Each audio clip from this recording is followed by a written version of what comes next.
Le Seigneur le bénisse, bénisse sa famille et lui permette de passer un bon séjour au milieu de nous. Prenons comme parole d'introduction 1 Corinthiens chapitre 10. 1 Corinthiens chapitre 10. Prenons 1 Corinthiens chapitre 10. On peut commencer à partir du verset 14. Nous connaissons ce passage.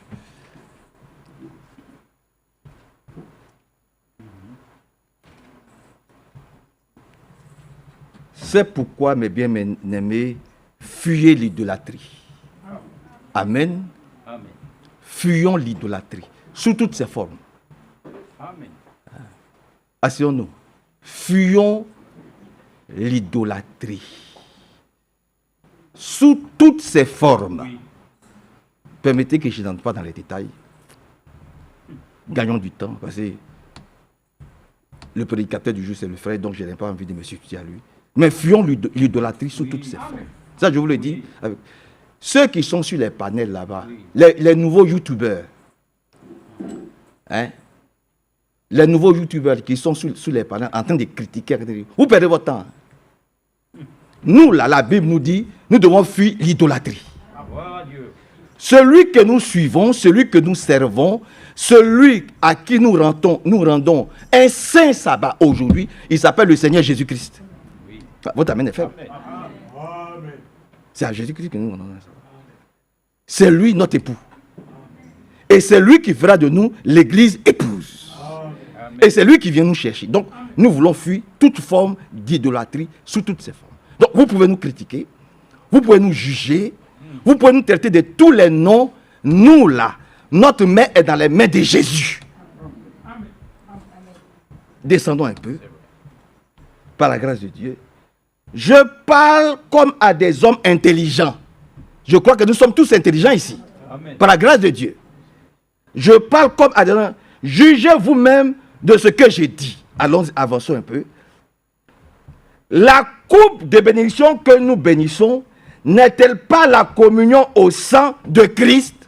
Non, au sang des rois d'âme. C'est ça. Au sang des rois Franck. Non, au sang de Christ. Amen. Donnez votre plus beau amen au Seigneur. Amen. Le pain que nous rompons n'est-il pas la communion au corps de Christ? Non, au corps de Branham. C'est ça.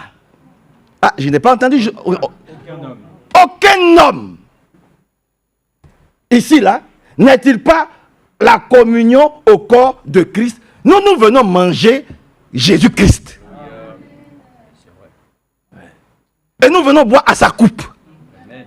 C'est pour ça qu'il y a des divisions dans les assemblées aujourd'hui par rapport à ceux qui doivent écouter les transmissions et ceux qui ne doivent pas écouter. C'est que des divisions. Partout. Dans tous les partout. Mais laissez les assemblées locales être conduites comme le Saint-Esprit les conduit. Ne demandez pas aux yeux de faire le même travail que les oreilles, mais c'est le même corps. Ne demandez pas à la bouche de faire le travail des oreilles. Ce n'est pas possible. Vous perdez votre temps. Hein? Vous perdez votre temps. Nous nous laissons conduire par le Saint-Esprit. Le pain là, que nous mangeons, la parole, la sémence là, que nous rompons, c'est en communion au corps du Seigneur Jésus-Christ. Pas en communion avec un prophète ou quoi que ce soit. Quoique, nous aimons la parole de Dieu. Alléluia. Il faut qu'ils arrêtent leur sorcellerie. Là. Oui. Il faut qu'ils arrêtent leur sorcellerie. Descendons un peu, par la grâce de Dieu. Puisqu'il y a un seul pain, nous qui sommes plusieurs, nous formons un seul corps, car nous participons tous Amen. À un même pain. J'ai dit Amen. Amen. Oui. Descendons un peu, par la grâce de Dieu. Voyez les Israélites selon la chair. Ceux qui mangent les victimes, ne sont-ils pas en communion avec l'autel? Nous voulons être en communion avec l'autel du Seigneur. Oui, Seigneur. Vous comprenez, frère? Descendons un peu. Par la grâce. Que dis-je donc? que les viandes sacrifiées aux idoles est quelque chose, ou qu'une idole est quelque chose, nullement. Ça n'a rien à voir. Avançons un peu. Je dis que ce qu'on sacrifie là, on le sacrifie à des démons. Après, je vais vous montrer ce que frère Franck dit. On le sacrifie à des démons et non à Dieu. Or, je ne veux pas que vous soyez en communion avec des démons. Dites Amen. Amen. Oh oui, oui. Nous ne voulons pas être en communion avec des démons, avec les mauvais esprits. Notre lien direct, c'est avec le Seigneur Jésus-Christ. Descendons un peu, par la grâce de Dieu. Vous ne pouvez boire la coupe du Seigneur et la coupe des démons. Vous ne pouvez participer à la table du Seigneur et à la table des démons. C'est tout à fait normal, c'est logique. Et on peut dire un grand amen au Seigneur. Il faut savoir ce que tu veux. Tu ne peux pas avoir un pied dans la maison de Dieu et un pied à l'extérieur. Ça ne marchera pas. Ça ne marchera pas. Tu ne peux pas dire je suis chrétienne et puis tout ton intérieur est complètement pourri. Ça fonctionne avec les mauvais esprits, avec l'idolâtrie. Descendons un peu, par la grâce de Dieu. Voulons-nous provoquer la jalousie du Seigneur? C'est ce que nous voulons? Non, nous ne voulons pas provoquer la jalousie du Seigneur. Sommes-nous plus forts que Dieu? Vous croyez que nous sommes plus forts que Dieu? On n'est pas plus fort que Dieu. Descendons un peu, par la grâce de Dieu. Tout est permis. Ah oui. Mais tout n'est pas utile. Tout est permis. Mais tout ne peut pas nous édifier. Amen. Amen. Descendons un peu. Que personne ne cherche son propre intérêt. Dans la maison de Dieu, là, on ne cherche pas notre propre intérêt. Amen. Dans le service de Dieu, là, on ne fait pas les choses pour être élevé, pour dire, vous avez vu, c'est moi, oh j'ai bien prêché, vous avez vu, je prêche mieux que l'autre. On n'est pas comme ça. Et ça ne sera jamais comme ça dans la maison de Dieu. Il n'y a pas de concurrence de prédication dans la maison de Dieu.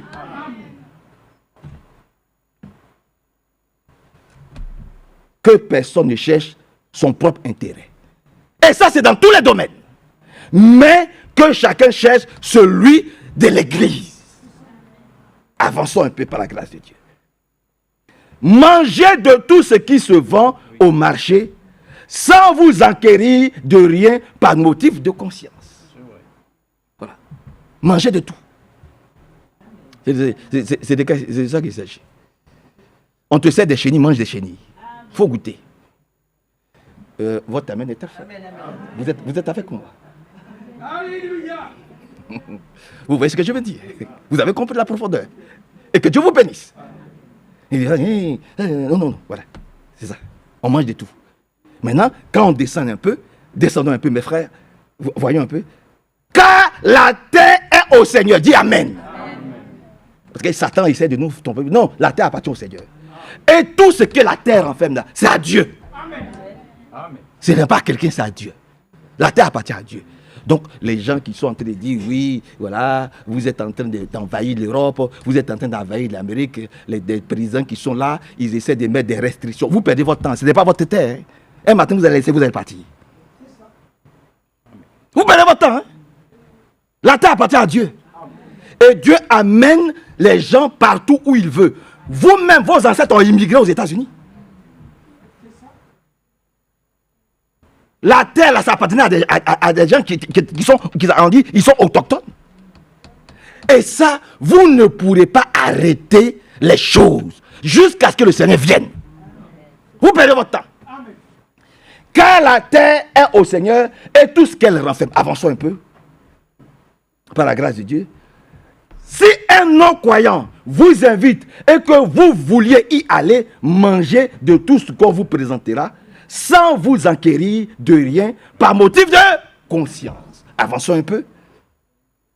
Mais si quelqu'un vous dit, ceci a été offert en sacrifice, vous comprenez? Exact. N'en mangez pas. Parce que ton frère t'a dit ça là, c'est un sacrifice, ne mange pas. Exact. À cause de celui qui t'a donné l'avertissement. C'était l'avertissement. Et à cause de la conscience. Dites Amen à Dieu. Avançons un peu. Avançons. Je parle ici non de votre conscience, mais de celle de l'autre. Pourquoi, en effet, ma liberté serait jugée par une conscience étrangère? On peut avancer un peu? On peut avancer un peu. Soit donc que vous mangez, soit que vous buviez, soit que vous fassiez quelque autre chose, faites tout pour la gloire de Dieu. Donc, nous ne pouvons pas condamner quelqu'un. Si il mange, qu'il veut avoir son... Mais frère, l'a prêché. Peut-être que je ne dis pas les choses. Frère, l'a prêché. On ne condamne pas quelqu'un qui mange. Donc, vous les panélistes, vous perdez votre temps. Descendons un peu. Ne soyez en scandale ni aux Grecs, ni aux Juifs, ni à l'église de Dieu. Amen. Avançons un peu, par la grâce de Dieu.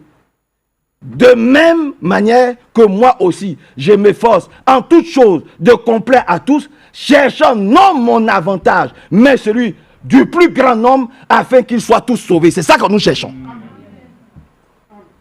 Que le Seigneur ajoute sa bénédiction à sa puissante et merveilleuse parole. Donc, faites vos panels. Vous êtes en train de perdre votre temps.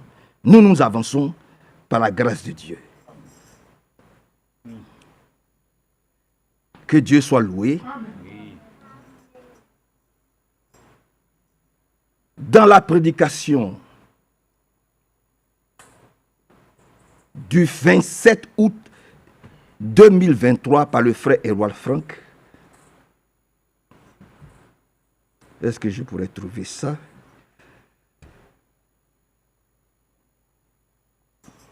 Oui, dans la prédication. J'ai fini, j'ai terminé. Je vais laisser la place au frère Hervé. Dans la prédication, les gens ils passent le temps à calomnier. Et ils ne savent pas. Frère Franck dit ceci. Je suis dans la prédication. C'est une réunion de Zurich. Le 27 août 2023. Je ne sais pas si les frères peuvent trouver ça. Frère Branham dit, et frère Franck, frère Erwal Frank, il dit, aucun calomniateur ne sera présent lors du retour du Seigneur Jésus-Christ. Il n'y en a pas un. Les calomniateurs, les murmures, là, même les plus petits murmures, là, tu ne peux pas rentrer là-bas au ciel, là-bas. Il dit, aucun calomniateur ne sera présent lors du retour de Jésus-Christ. Un calomniateur est comme un adultère. Les frères n'ont pas encore trouvé. J'aimerais que les frères trouvent pour que nous puissions avancer. C'est le 27 août 2023 à Zurich, réunion de Zurich. Il dit, un calomniateur est comme un adultère, un criminel, un menteur, un sorcier. Un sorcier. Et il dit, un calomniateur est un homme satanique. Et nous devons simplement en prendre acte. Vous comprenez? Donc, continuez à calomnier sur vos panels, à murmurer, à critiquer, à insulter. Vous êtes devenus des nouveaux youtubeurs. Ça, ce n'est pas notre problème, ça. Vous comprenez?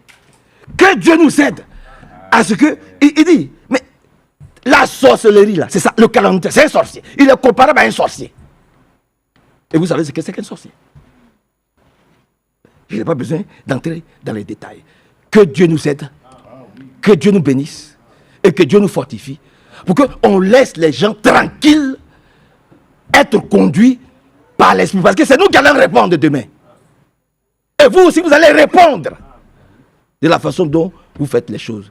Que Dieu soit loué. Que Dieu soit loué, glorifié. Alors, vous les panélistes là qui aimez bien aller écouter les choses, faites très attention. N'allez pas avaler n'importe quoi là-bas. Vous avez une assemblée locale, restez déjà avec ce que Dieu fait localement. Amen. C'est déjà pas mal déjà. Frère Daddy, tu vas prier. Amen. Se sentir bien, c'est dans la présence du Seigneur. Amen. Dans sa présence, évidemment, les choses changent radicalement. De tout ce que nous ressentons, qui n'est pas, disons, la quiétude, Dieu nous l'accorde. C'est dans sa présence que nous savons que aussi Dieu a pu exprimer vraiment sa volonté à travers notre Seigneur Jésus-Christ. Et c'est à travers lui que nous trouvons ainsi une raison de pouvoir ainsi nous adresser à lui dans nos prières, mais aussi de s'adresser directement à son conseil. Parce que c'est la parole de Dieu qui est notre conseil.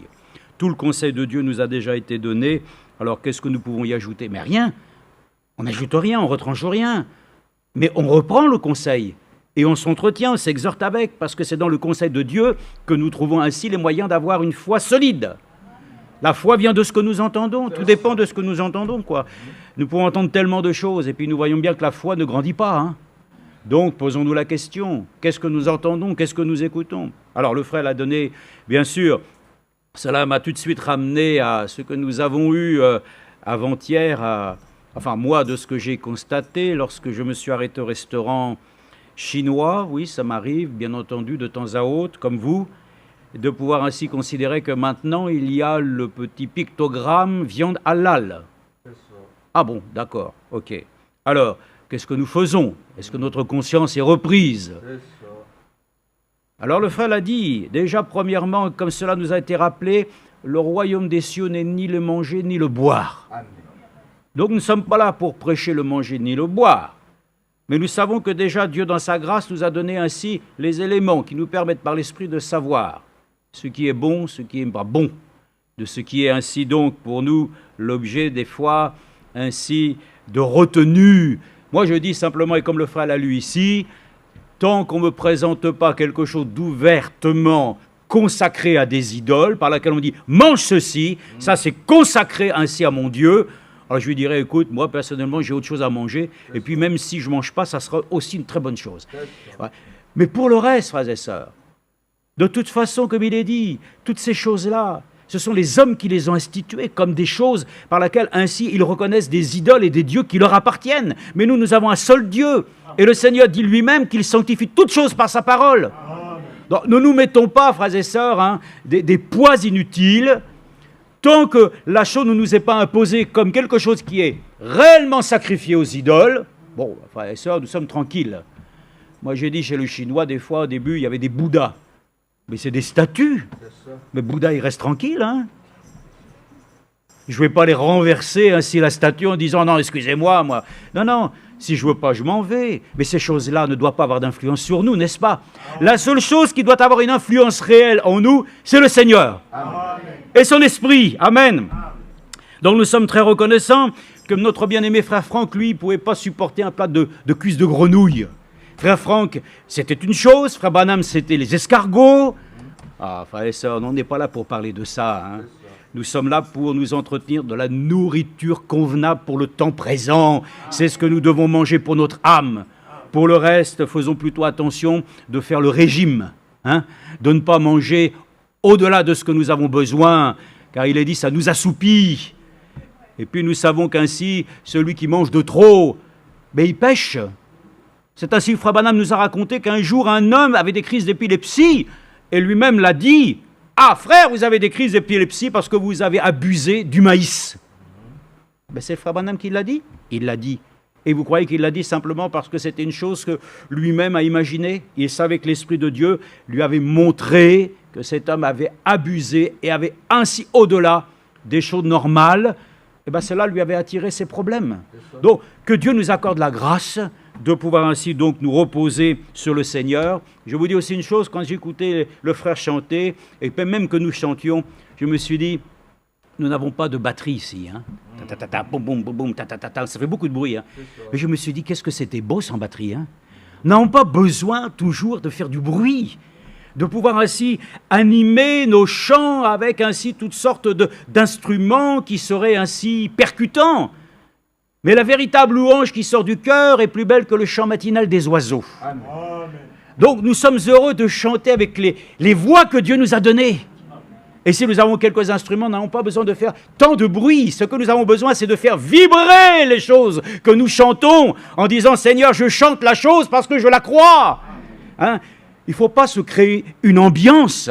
C'est le Seigneur lui-même qui doit imposer son ambiance. Alors nous sommes très heureux de lui appartenir dans ce domaine. Alors je vais parler avec vous de quelque chose qui est important, parce qu'aujourd'hui, alors vous savez que la loi, quand elle va à notre avantage, nous disons que les lois sont bonnes. Hein. Mais si les lois vont commencer à pouvoir, parce qu'on reparle à nouveau de l'indexation, n'est-ce pas, des retraites. Alors évidemment, moi je suis retraité, pensionné, quand on entend parler de cela, tout de suite, tu touches à mes biens. Donc, de ce côté-là, tant qu'on me promet une petite, je dirais, rémunération supplémentaire, ça passera toujours. Mais dès que les choses viennent ainsi, par laquelle on va nous prendre un peu plus, alors tout de suite, la loi, on la conteste. La loi de Dieu est bonne. Nous l'avons déjà dit, toute la loi de l'Éternel est bonne. Celui qui a plongé ses regards dans la loi de l'Éternel est heureux. Donc, il n'y a pas des lois, ni des ordonnances, ni des choses qui nous sont données dans les Écritures, qui doivent ainsi nous blesser, de telle sorte que nous allons nous mettre en contestation avec Dieu. Au contraire, nous lisons les choses et nous disons « Oh Dieu, crée-moi un cœur bien disposé, afin que ce que j'entendrai m'accorde la grâce de reconnaître que tout ce qui nous est consigné de la Genèse à l'Apocalypse est une bénédiction pour moi. » Il n'y a pas ainsi de passages ou de livres des Écritures qui doivent être mis de côté, parce que l'ensemble crée ainsi un livre homogène. Donc nous sommes heureux de considérer encore que les lois, aussi les lois humaines, lorsqu'elles intéressent les personnes, et je vais vous en donner une qui m'intéresse parce qu'elle me concerne aussi, enfin elle concerne beaucoup de personnes, mais c'est une loi qui va nous ramener bien sûr dans le domaine spirituel. Mais nous prenons d'abord un exemple naturel. Il y a une loi qui est passée il y a déjà quelques années, par laquelle ceux qui sont propriétaires peuvent, sous certaines conditions, se créer une extension. C'est-à-dire que généralement, dans les années passées, les personnes aimaient se faire une petite véranda, une petite pièce supplémentaire, par laquelle ainsi cela permettait de passer de bons moments, n'est-ce pas? Aujourd'hui, c'est une fournaise. Posséder ainsi une véranda, c'est impossible d'y rester l'été, à moins d'y avoir une climatisation, et puis l'hiver, il est fait très froid. Et comme tout coûte très cher dans l'énergie, ça devient une pièce inutile. Alors, donc, la loi prévoyait que ceux qui sont propriétaires peuvent avoir une extension de 20 mètres carrés, sans avoir à demander de permis de construire. Et puis, avec le temps, il a été même permis de doubler cette surface, de la passer à 40 mètres carrés, pour, disons, générer ainsi aux hommes la possibilité de se créer de l'espace, de se donner un peu plus, disons, d'aisance, pour vivre avec un peu plus, ainsi, de pièces qui nous permettent ainsi d'avoir ainsi l'impression, voilà, qu'on s'est donné ainsi un peu d'agrandissement et donc on va vivre mieux. Bon, ça c'est pour vous dire simplement la chose que je connais chez moi, puisque quand j'avais acheté, il y avait une véranda et donc les lois étaient que, effectivement n'étant pas mentionnées sur certains documents, bon, mais les choses étaient quand même tout à fait légales. Bon, ce que je voulais vous dire, c'est que cette loi fait que les hommes aiment à vouloir se créer de l'espace. Les hommes aiment de pouvoir ainsi... Et vous savez que même à Paris, et dans les grandes villes aujourd'hui, il y a quelque chose qui est absolument extraordinaire, c'est qu'on rehausse maintenant les immeubles. Ce sont des moyens de rehausser, mais comme les structures ne le permettent pas de le faire n'importe comment, alors on fait des structures en bois, qui sont légères et qui permettent de donner ainsi de l'agrandissement et de se donner donc ainsi un peu plus d'espace. Et ça, ce que je voudrais montrer, c'est de savoir si dans notre cœur, nous avons un cœur qui est devenu tellement étroit qu'il n'y a plus de place pour le Seigneur. On va le voir, c'est simplement parce que ainsi nous manquons de place, parce que nous sommes largement embêtés à nous laisser habiter de choses qui ne nous servent à rien. Donc on veut créer de l'espace, on veut se donner spirituellement ainsi de l'air en quelque sorte, alors qu'il y a un endroit sur lequel le Dieu lui-même veut résider, c'est dans ton cœur. Et dans ton cœur, ainsi, il doit y avoir une place pour le Seigneur. Alors je me suis dit en moi-même, tiens, parlons de ci, faisons une place à notre Seigneur Jésus-Christ. Ne cherchons pas toujours de l'extension, mais que l'endroit même où nous sommes, parce que nous sommes nous-mêmes le temple du Saint-Esprit, nous sommes une maison. Alors, nous voudrions déjà considérer les Écritures pour nous dire, est-ce que réellement, nous avons ainsi dans notre propre maison, avant de se donner de l'espace, parce que les gens aiment se donner de l'espace. Alors ils pensent que peut-être que s'ils ont plus de loisirs, qu'ils ont plus ainsi de liberté, qu'ils ont plus de moyens de pouvoir ainsi expérimenter le monde, que ça va aller mieux. Ça va de mal en pis. Pas ça, ce n'est pas de se créer un monde nouveau. Ce que Dieu doit faire, c'est qu'après nous avoir créé ainsi, en nous, être une nouvelle création, qu'il puisse y habiter dans notre cœur et se sentir à l'aise. Donc j'aimerais prendre avec vous simplement le fait que dans Matthieu 21, 2, il y a un exemple ici merveilleux qui nous est donné. Donc, faisons de la place à Jésus, que dans notre maison, il puisse y trouver l'endroit favorable pour pouvoir aussi être avec nous, y vivre de manière sur laquelle nous ne cherchons pas nous-mêmes ainsi de trouver ainsi plus d'espace, mais laissons l'endroit même où le Seigneur doit vivre déjà y prendre sa place. Nous pensons des fois que si le Seigneur fait ceci pour nous, et si ceci arrive, alors nous pourrons lui donner davantage. Accordons-nous la grâce d'abord, premièrement, de répondre déjà à son appel et que nous puissions accomplir déjà sa volonté. Cela sera déjà merveilleux. Ne lui imposons rien, mais laissons-nous imposer sa parole. Donc dans Matthieu 21, ça c'est dans l'Évangile. Dans Matthieu 21, 12, je vais lire avec vous ce qui est écrit ici. Et cela ne démontre pas que la nature de notre Seigneur Jésus-Christ a été colérique. Nous savons que nous avons un Dieu qui aussi peut manifester sa colère.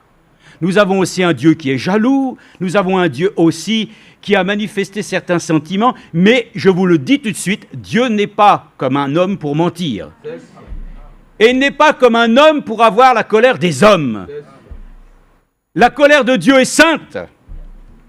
La correction de Dieu n'est pas comme les hommes la font, généralement ainsi, de telle manière où ils essayent par eux-mêmes d'y ajouter ainsi leurs propres sentiments. Mais lorsque Dieu corrige, c'est un Dieu qui est un Dieu d'amour. Et la correction se fait dans son amour. Et la plus grande correction qui n'ait été faite sur cette terre, c'est Dieu lui-même qui a manifesté l'amour divin. Jésus-Christ pour nous est venu ainsi, non pas nous condamner, nous juger, mais pour nous sauver. Donc nous sommes heureux d'avoir un tel Dieu, n'est-ce pas, qui est présent avec nous. Alors, regardez ce qui est ici mentionné, mais nous le savons, le ministère de Jésus-Christ lui-même a dû aussi passer par cette visite au temple. Et il est dit ici dans le chapitre 21 au verset 12, « Jésus entra dans le temple et il chassa tous ceux qui vendaient et qui achetaient dans le temple. Il renversa les tables des changeurs et les sièges des vendeurs de pigeons. Et il leur dit, il est écrit, ma maison sera appelée une maison de prière. Mais vous en avez fait une caverne de voleurs. » Voilà m'expliquera que lorsque Jésus est intervenu ainsi, il a aussi manifesté ainsi ce trait de caractère particulier, ainsi de ce qu'un diacre doit faire aussi dans une église, dans une assemblée locale. Il doit veiller ainsi à ce qu'il n'y ait pas ainsi du désordre. Donc il dit en cet instant-là, c'est la tâche la plus délicate, la plus difficile, la plus compliquée, la moins bien aimée. Pourquoi ? Parce qu'elle est comme un policier. Elle est là, elle doit veiller à ce que les gens se comportent bien. Donc Jésus est venu et il a rappelé que ce temple devait être une maison de prière. Alors je vous dis une chose, par la grâce du Seigneur, ainsi, est-ce que dans notre propre maison spirituelle, il y a ainsi maintenant tellement de commerce, il y a tellement de situations par lesquelles ainsi, peut-être que nous ne vendons pas des pigeons, peut-être, mais quelles sont les choses qui habitent notre cœur ? Est-ce qu'il y a une place pour le Seigneur ou est-ce que réellement il y a tellement de choses qui nous occupent dans notre existence, tellement de commerce, tellement de choses qui n'ont rien à voir avec le monde que le Seigneur nous a appelés à vivre, que je le dis alors, demandons à ce que Jésus vienne faire encore le ménage dans notre cœur, qu'il vienne chasser de notre propre vie tout ce qui est lié au commerce avec le monde. Tout ce qui nous lie, frères et sœurs, dans des choses sur lesquelles nous ne devrions rien avoir. alors nous pouvons lui dire, viens et fais office aussi de diacre dans ma vie. Amen. Qu'il n'y ait pas simplement des diacres dans les églises, mais qu'il y en ait un aussi dans ta propre maison. Qu'il y ait un policier qui vienne et qui dit, attends, tu sais très bien, je ne t'ai pas appelé à ces choses. Oh oui, hein? Et alors, lorsque nous voyons toutes ces choses, il n'y a plus de place à la sainteté. Et ça, si nous voulons qu'ainsi le Seigneur trouve sa place en nous, il faut qu'il fasse place nette. Donc nous pouvons le dire, oui, prenez pas cette écriture en disant, oui, mais là, Jésus il a été violent, il n'a pas usé de grâce. Voilà, c'est ce qu'on dit lorsque Dieu lui-même suscite un prophète. Mais lorsqu'un prophète vient, il vient là pas pour ainsi caresser le dos des gens. Il vient, comme nous avons eu dans ce ministère prophétique, un retour aux sources, ramener la foi des enfants à leur père. Et vous allez faire comment ? Simplement en étant ainsi, comment on va dire, ainsi très conciliant. Les prophètes n'ont jamais été conciliants. Ils ont été la bouche de Dieu pour ramener les gens ainsi, non seulement ainsi à l'écriture, mais aussi à la pratique. Donc, ce qui est important, et nous le disons, si nous voulons faire réellement la place à Jésus, excusez-moi, il ne viendra pas ainsi là où il y a ce désordre. Mais si alors tu lui fais sa place et que tu sens qu'en toi il y a beaucoup de marchés, de choses sur lesquelles ainsi tu es tellement lié, alors ne te prive pas qu'il devienne ainsi pour toi ainsi celui qui prendra son bâton et qui pourra ainsi chasser tout ce qui est marchandage, tout ce qui n'a rien à voir avec une vie sur laquelle ainsi Jésus se complaît. Bon, comme ça on est tranquille, il est venu, il a fait ça et il a dit maintenant, toi aussi comme pour moi, notre maison, notre temple, ça doit être une maison de prière. Mais si nous en faisons une maison de brigands, une maison où sur laquelle ainsi nous sommes tout le temps en transaction avec le monde, ça ne peut pas aller. Comme on l'a lu tout à l'heure, on ne peut pas servir Mammon et Dieu à la fois. Il faut faire des choix. Je dirais, mais moi je dis simplement ce que le Seigneur le dit ici dans sa maison. Le temple, il doit y avoir aucun commerce. Donc Frère Madame le disait lui-même dans l'église même, il ne doit pas y avoir de commerce. Ici on ne vend rien, on n'a rien à vendre. D'ailleurs tout est offert gracieusement. Nous n'avons rien à vendre ici. Et personne ne vient ici pour vendre quoi que ce soit. Personne n'a besoin d'être représentant de commerce. Nous sommes simplement établis comme, et nous représentons les choses que Dieu lui-même a instituées dans son Église. Bon, premier point, mes frères, mes sœurs, si nous voulons avoir ainsi une place pour notre Seigneur, sachez que s'il vient, que tu lui dis de venir, accepte qu'il vienne ainsi ôter dans ta maison de prière tout ce qu'il voit comme étant du brigandage. Ah! Mince alors, ça commence déjà durement. Mais ça commence comme lui-même l'a fait. Il nettoie son air. Le Seigneur l'a dit lui-même, il doit d'abord se faire un terrain qui est en friche. Il doit le nettoyer. Il vient, Jean-Baptiste est là, il a son air à la main. Eh sœur, il nettoie, il prépare un chemin pour le Seigneur. Ne croyez pas qu'ainsi Dieu a suscité un prophète comme Jean-Baptiste ou comme Frère Branham, simplement ainsi pour nous occuper un peu l'esprit. Nous sommes ainsi conscients qu'à travers l'envoi de ces prophètes, Dieu lui-même dispose un peuple qui devient ainsi malléable entre ses mains. Ainsi, un peuple bien disposé, que Dieu nous accorde la grâce, frères et sœurs. Alors, si vous le voyez dans Ésaïe, j'ai pris Ésaïe 56 pour que nous voyions aussi que déjà dans l'Ancienne Alliance, Dieu avait ainsi pris soin d'annoncer les choses concernant ce que son temple devait être. Et ils disent ici, dans le chapitre 54 d'Ésaïe, et même si c'est au verset 7, je prends d'abord ainsi le verset, ainsi, toi qui n'as pas enfanté, éclate en cris de triomphe et jubile, toi qui n'as pas connu les douleurs, car les fils de la délaissée seront plus nombreux que les fils de celle qui est mariée. Oh, attendez, je voulais lire après là, mais non, c'est trop tôt. Alors on va lire le verset 7, il est dit, mais même, en verset 5, car celui qui t'a fait est ton époux, l'Éternel des armées est son nom, et ton Rédempteur est le Saint d'Israël. Il se nomme Dieu de toute la terre, car l'Éternel te rappelle comme une femme abandonnée dont l'esprit est affligé. La compagne de jeunesse peut-elle être répudiée? Dis ton Dieu, un court instant je t'avais abandonné, mais avec une grande compassion je te recueillerai. Amen. Amen.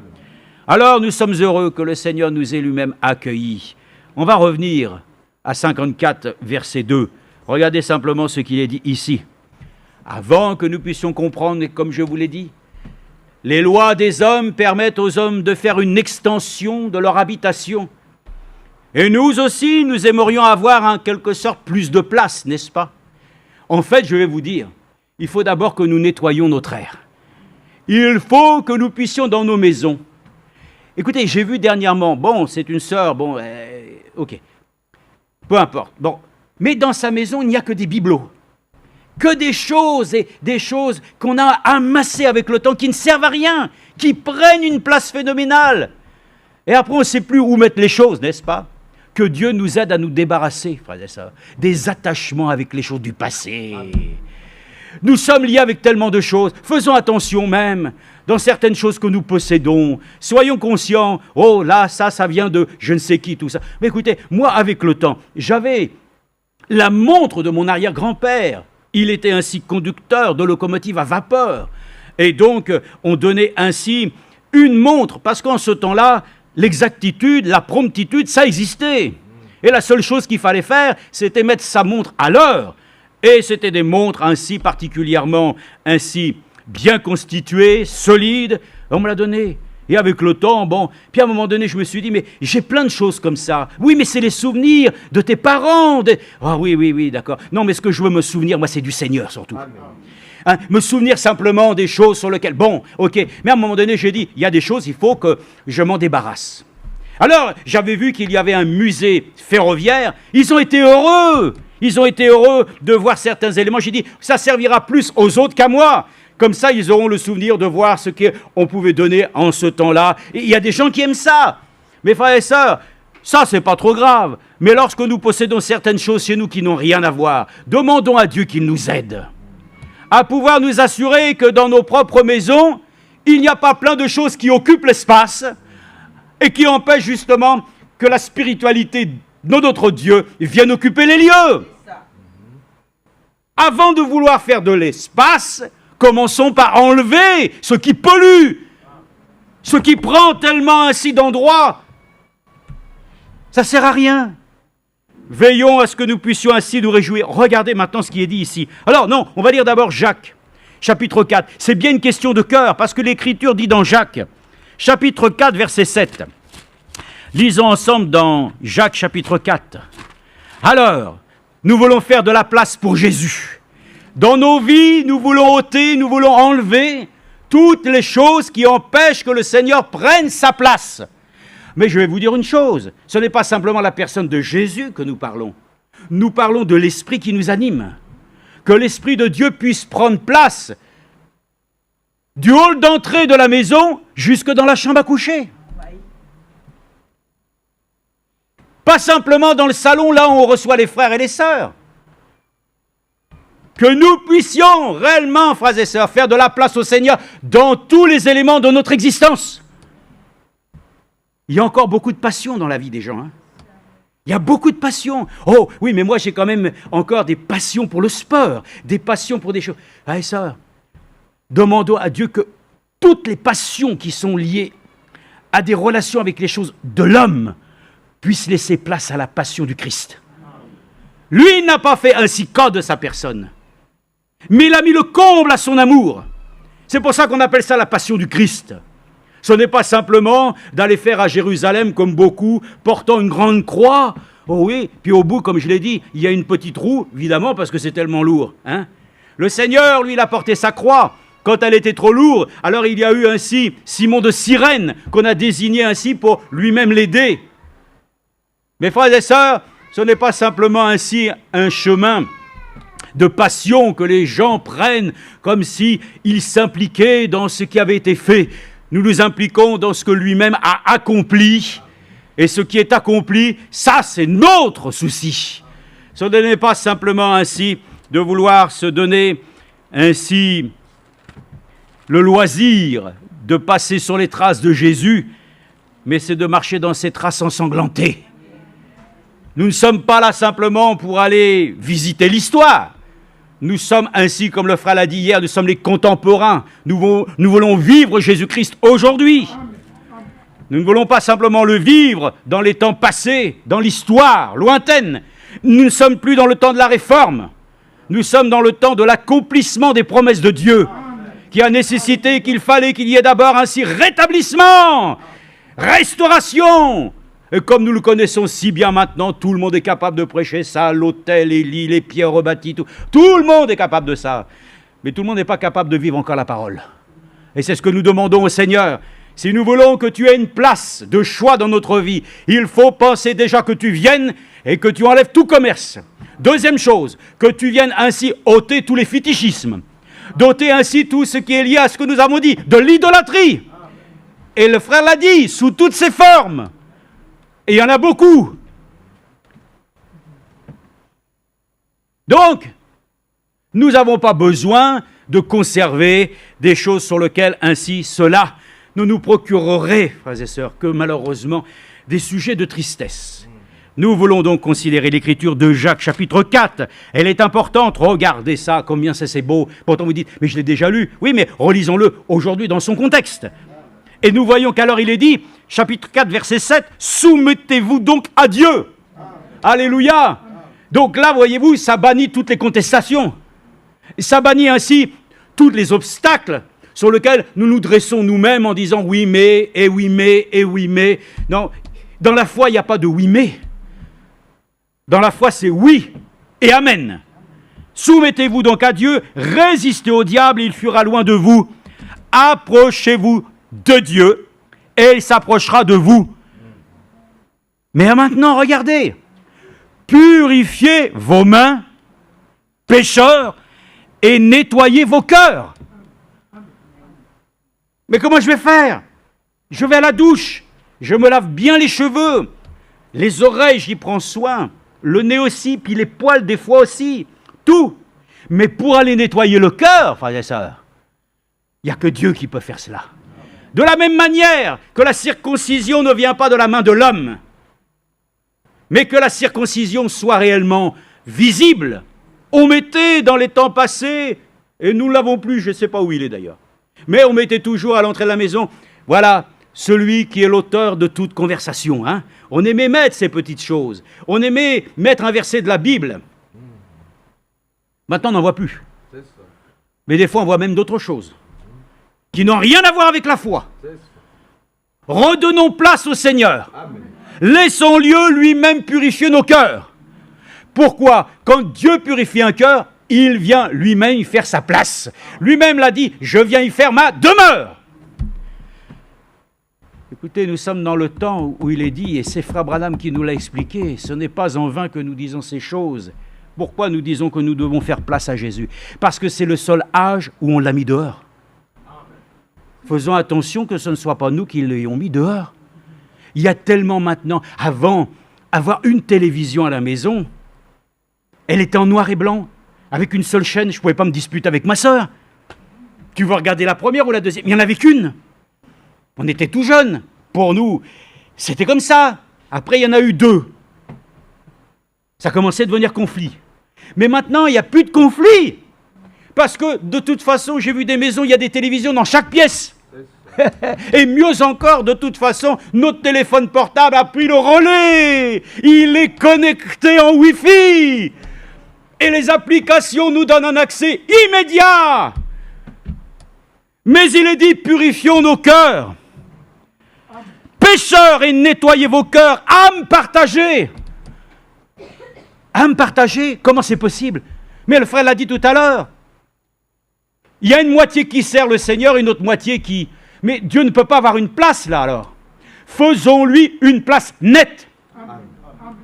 Qu'il puisse venir trôner. Le Seigneur ne vient pas pour être... Il doit trôner.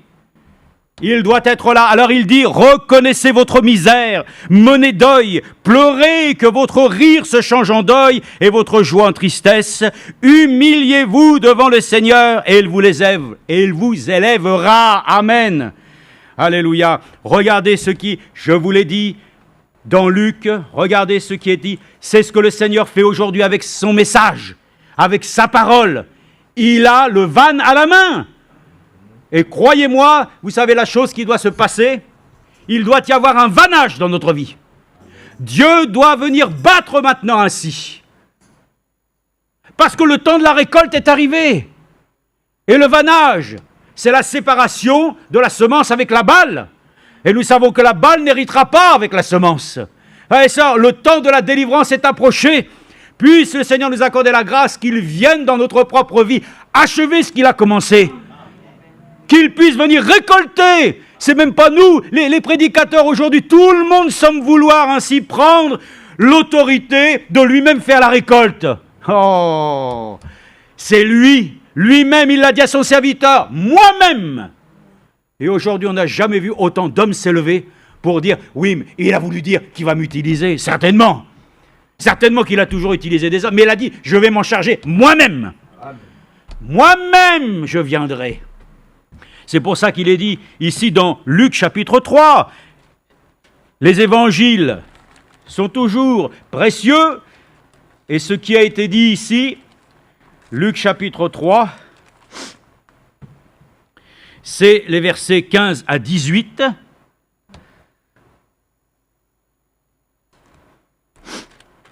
Je vérifie, 15 à 18.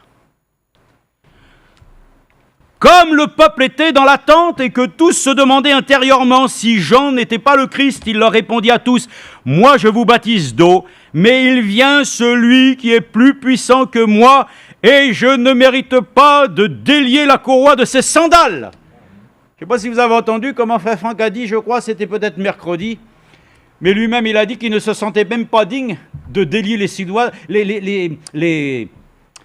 souliers, les sandales, les souliers de Paul. Nous pourrions aussi à notre niveau que nous ne nous sentons pas dignes aussi de délier les souliers du serviteur fidèle et prudent, mais il n'est plus là. Mais dans la pensée, nous ne nous sentons pas dignes de faire quoi que ce soit, tellement Dieu nous a séduits à travers ainsi son œuvre glorieuse de la prédication de la parole de Dieu avec ceux qu'il a mandatés. Ça reste pour nous un sujet vraiment de réjouissance. Nous ne pouvons pas nous comparer à eux. Mais le Seigneur ne nous demande pas des comparaisons aux autres. Mais Paul a dit simplement « Soyez mes imitateurs ». Donc, l'imitation qu'il doit y avoir, le mot est un peu peut-être usurpé, mais nous voulons être ainsi à l'image de ceux qui ont servi le Seigneur fidèlement et que nous puissions être trouvés ainsi, le Maître venant. Donc il dit ici, et il dit, je ne suis pas digne de délier la courroie de ses sandales. Lui, il vous baptisera du Saint-Esprit. Amen. Dites-moi qui peut vous baptiser du Saint-Esprit aujourd'hui. Vous pouvez faire ce que vous voulez, aucun homme ne vous baptisera du Saint-Esprit. Autant prédicateur réputé qu'il soit, il n'y a que Dieu qui baptise du Saint-Esprit. Et nous sommes très heureux, frères et sœurs, que si nous voulons aussi qu'il y ait un feu à la maison, il faut que Dieu lui-même s'assure que le conduit a été débouché. Il faut qu'il vienne ramener les conduits. Accordons-lui la grâce de venir le faire. Et verset 17, il a son vanne à la main, puis il nettoiera son air. Alléluia. Le jugement commence par la maison de Dieu. Mais ça, on ne réalise pas. Le grand jugement doit venir d'abord dans sa maison, pour savoir qui sert Dieu, qui réellement ainsi est l'agrément de Dieu. Pour ça, nous le disons encore, ayons cette assurance que le Seigneur a fait réellement dans notre cœur une place sur laquelle il aime à y demeurer. Demeurez en moi et je demeurerai en vous. Et c'est ainsi qu'alors, à son retour, alors il sera comme pour Enoch, ainsi à même de pouvoir dire, celui-ci est mon fils bien-aimé, il est ma fille bien-aimée. Je reconnais qu'alors ils sont agréables à mes yeux. Et toi, tu as l'approbation aussi de la chose. Ainsi donc, il a son vanne à la main, il nettoiera son air, il amassera le blé dans son grenier. Il amassera le blé dans le grenier. Amen. Mais brûlera la paille dans un feu qui ne s'éteint pas. Amen. Je reviens maintenant, regardez, je vous l'ai dit, on veut faire de l'espace. Moi, j'étouffe dans ma vie, j'étouffe. Oui, t'étouffes, t'as qu'à ouvrir les fenêtres déjà. Ouvre les fenêtres, aère. C'est ce qu'ils ont dit. Écoutez, j'ai entendu une chose, hier, ça m'a surpris. C'était un homme qui parlait, disant, oui, bon là, La canicule est en train de passer, mais il faudra au moins 2-3 jours avant de voir les effets. Pourquoi? Parce que la chaleur s'est emmagasinée dans les maisons. Mais il dit, alors le journaliste dit, bon, il faut ouvrir les fenêtres, mais pas que ça. Comment ça, pas que ça? Non, il faut ouvrir les armoires, les tiroirs, parce que la chaleur elle-même est rentrée. Et il ne faut pas avoir peur d'aérer. Ah, et ça, que Dieu vienne souffler jusque dans les moindres recoins. Ouvre les tiroirs. Oh non, mais l'armoire, l'ouvre l'armoire, que ça se dégage de partout. S'il y a des habits qui n'ont même pas lieu d'être, brûle-les. Ou je ne sais pas, donne-les à Emmaüs. Que nous soyons reconnaissants. Alors, maintenant, moi j'ai besoin de faire de la place. Écoutez, regardez ce qui est dit ici. Que les fils de celle qui est mariée, dit l'Éternel, élargis l'espace de ta tente. Alléluia. Il n'est pas dit de faire des extensions en essayant de créer des substituts à la foi, de créer des substituts à l'amour. Madame le disait, l'homme doit vivre de toute parole qui sort de la bouche de Dieu. Et Dieu lui a même accordé par la grâce d'avoir des songes et des visions. Mais il dit, dans le monde technologique que nous avons, l'homme, ainsi lui-même, s'étant laissé totalement aussi influencer par la science et la technologie, a remplacé les visions de Dieu par la télévision. Les choses, voyez-vous, ont été changées, transformées. Là, l'homme dit maintenant, on suffoque. Donc on fait tout pour aller sur Mars. Mais là-bas, il n'y a déjà pas d'oxygène. Donc de toute façon, c'est encore pire qu'ici. Mais on prévoit déjà une porte de sortie, parce que il faut élargir. Mais quand bien même tu mettrais ton nid dans les étoiles, j'irai t'en déloger. Quand bien même l'homme veut faire ainsi une base, sur laquelle ainsi sur la lune des hommes pourront y vivre, ce n'est qu'artificiel. Mais l'homme cherche toujours à sortir de ces dimensions. Mais il est dit ici, élargis l'espace de ta tente. Ouvrons notre cœur, frères et sœurs. Ouvrons notre entendement ainsi à sa pensée. Ne créons pas ainsi de nouveaux loisirs dans notre existence pour essayer de compenser ainsi toute notre tristesse. Le seul qui peut compenser la tristesse, c'est le Saint-Esprit. C'est l'amour de Dieu qui peut venir ainsi en nous, dans notre propre vie, nous accorder la grâce d'élargir l'espace de ta tente, qu'on déploie les toiles de tes demeures. Ne les ménage pas, allonge tes cordages et affermis tes piquets, car tu te répandras à droite et à gauche. Ta descendance prendra possession des nations et peuplera des villes désolées. Sois sans crainte, car tu ne seras pas honteuse. Ne sois pas confuse, car tu ne seras pas déshonorée. Mais tu oublieras la honte de ta jeunesse et tu ne te souviendras plus du déshonneur de ton veuvage. Amen. Élargissons notre tente. Ouvrons notre cœur. N'essayez pas de vouloir faire des extensions qui viennent de vos propres manières de voir les choses. Laissons Dieu lui-même élargir. Amen. Vous savez comment ça se passe? Je vais vous donner. Moi, voilà, j'ai des soucis dans la vie et puis moi aussi. Et puis, la différence, c'est que ça doit être qu'à un moment donné, on doit être capable de dire ensemble, oui, mais il y a une porte de sortie. Amen. Et je vous dis une chose. Alors, je vais faire plein de choses, je vais faire ceci, je vais faire cela, je vais aller faire des démarchages, Non, confie-toi en l'Éternel. Et c'est ainsi qu'alors, dans ta situation, ce qui s'ouvre, alléluia, c'est la chose que Dieu même, je crois, a montré à Géisée, les serviteurs d'Élysée, par laquelle ainsi lui-même, ne voyant rien devant lui, il lui a ouvert ainsi le ciel pour voir qu'il y avait une armée céleste qui veillait, que Dieu élargisse notre champ de vision, frères et sœurs, que nous ne regardions pas simplement aux choses visibles, mais portons nos regards vers l'invisible. C'est ça dont nous avons besoin, élargir, frères et sœurs, notre manière de voir les choses comme Dieu ainsi veut nous les montrer. Mais nous essayons de voir les choses, ça va s'arranger, bien sûr que ça va s'arranger. Ça va s'arranger par sa grâce. Et ça s'arrangera toujours parce que Dieu nous accorde la grâce de nous dire « Déploie tes ailes, que les promesses de Dieu viennent ainsi se répandre en nous. Comme des liens, des cordages qui tiennent mon existence. Tout repose sur les promesses de Dieu. Et chaque promesse de Dieu doit se réaliser. Amen. Donc, nous faisons de la place au Seigneur. Oui, nous lui accordons ainsi la possibilité de nous ouvrir, frères et sœurs, l'entendement pour comprendre les choses d'en haut. Affermis tes piquets. Amen. Alléluia. Il y a des certitudes. Frères et sœurs, il y a des points ainsi dans notre existence qui sont des points clés. Nous sommes réellement bâtis sur le fondement des apôtres. Amen. Alléluia. Mes piquets, ils sont clairement identifiés. Vous savez que les piquets d'une propriété déterminent exactement ainsi la surface qui vous appartient.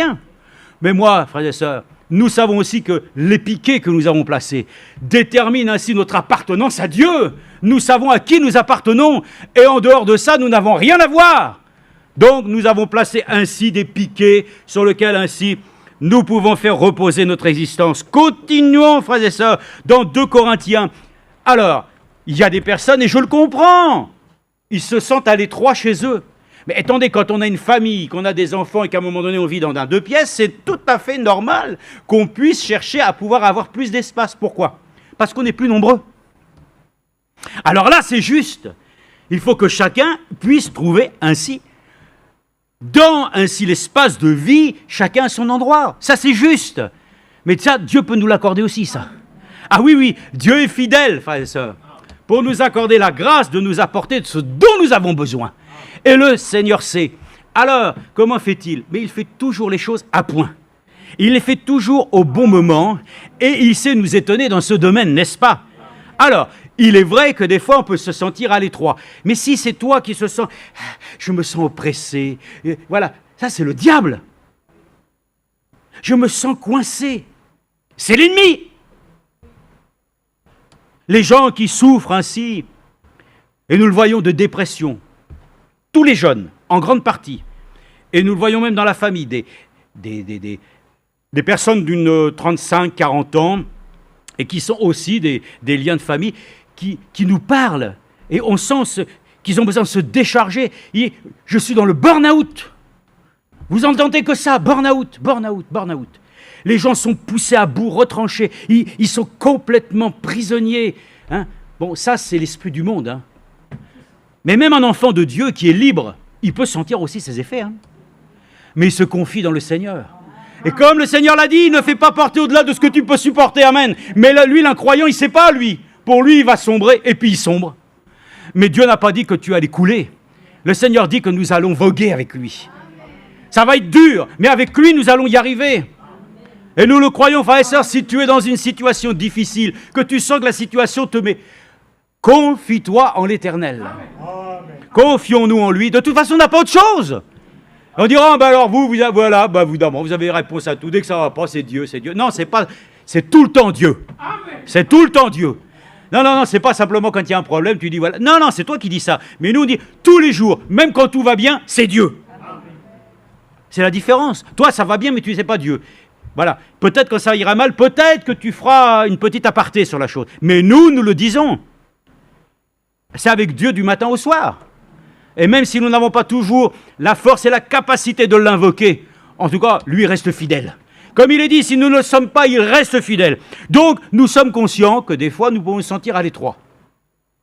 Nous demandons à Dieu alors qu'il vienne nous aider, nous accorder la grâce à ôter la pression. Frère Branham, lisez-le.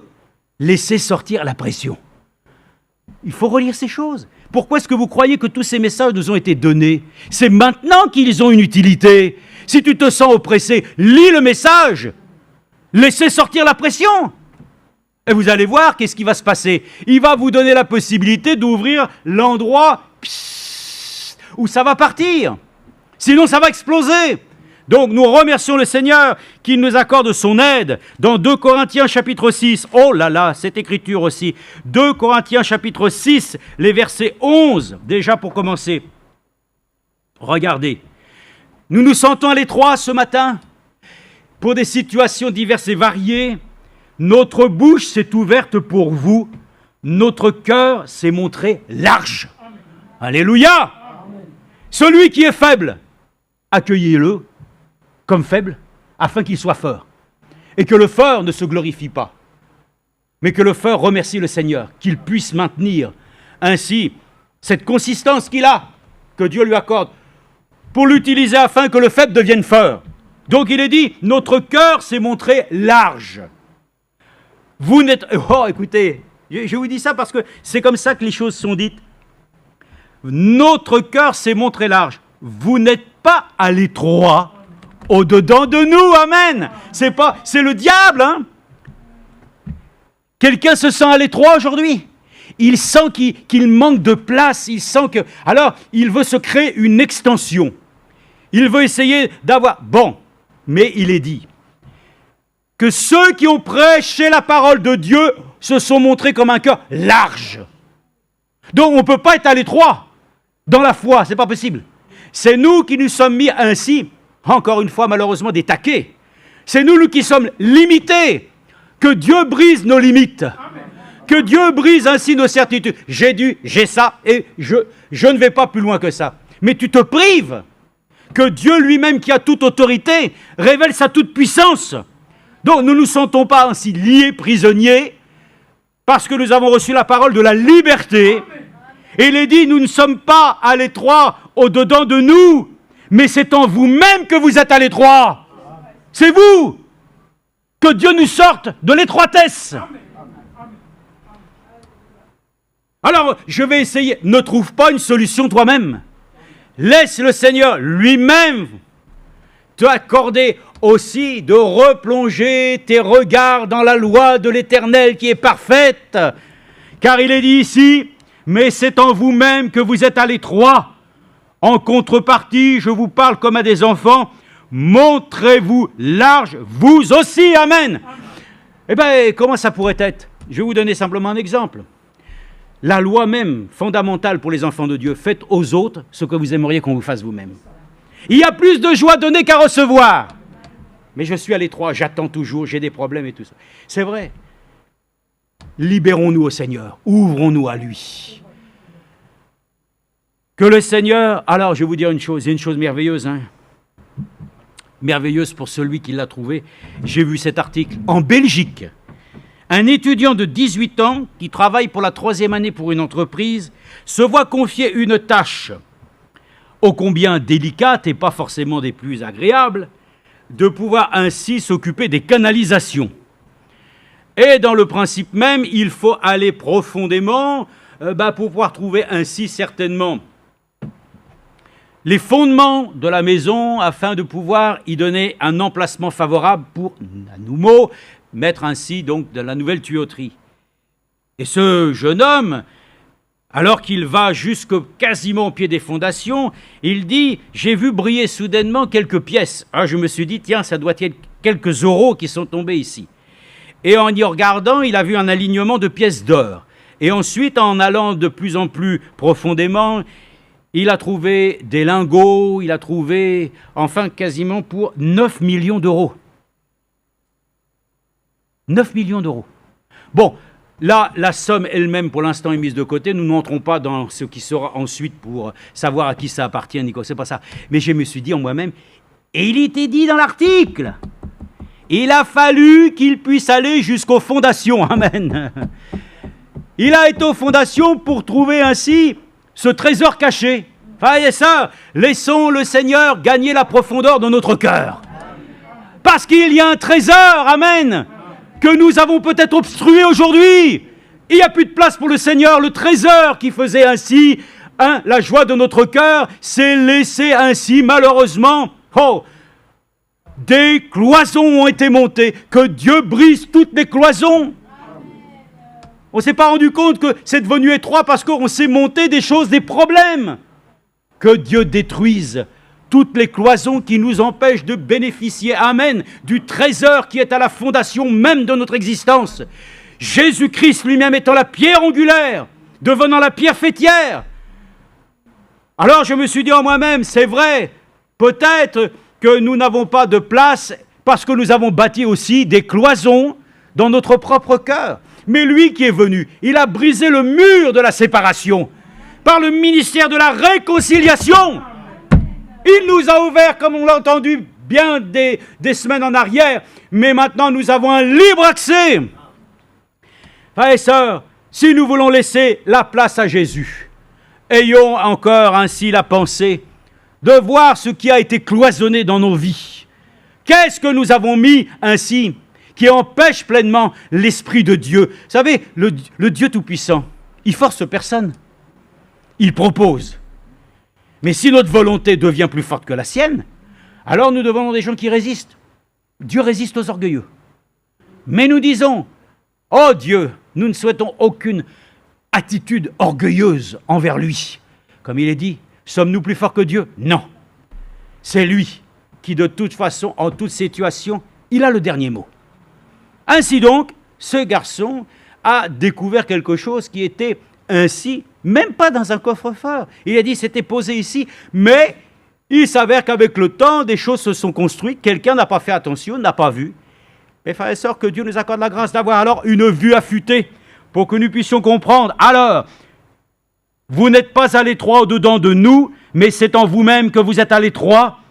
En contrepartie, je vous parle comme à des enfants, montrez-vous large vous aussi. Ne formez pas, oh là là, attendez, ne formez pas avec les païens, les incroyants, un attelage disparate.